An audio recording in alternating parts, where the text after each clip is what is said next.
Title: The Midnight Toys.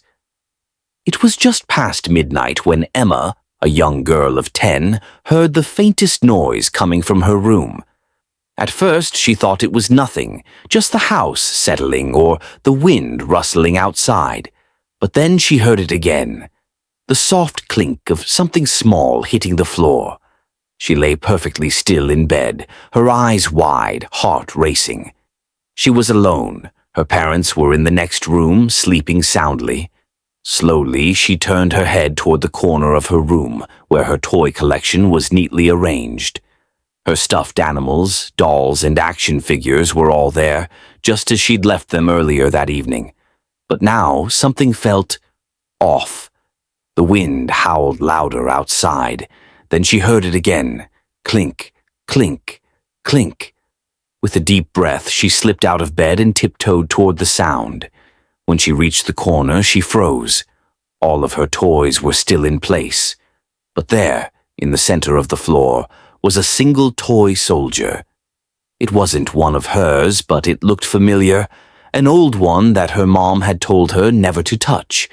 The soldier had belonged to her great-grandfather, and her mom always said it was cursed. Emma stared at the toy, a chill crawling up her spine, but before she could step back, she heard a voice.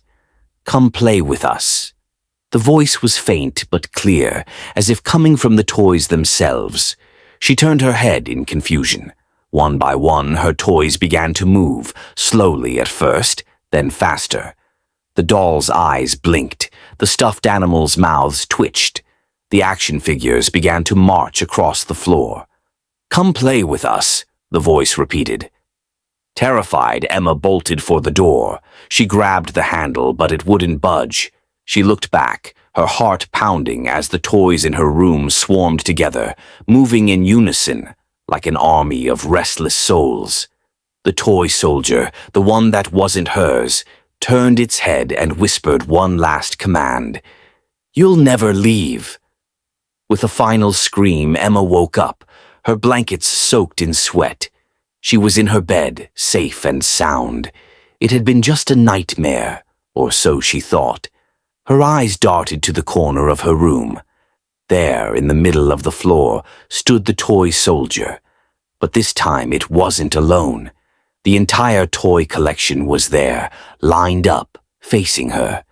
And the soldier's voice whispered softly, "Playtime isn't over. End."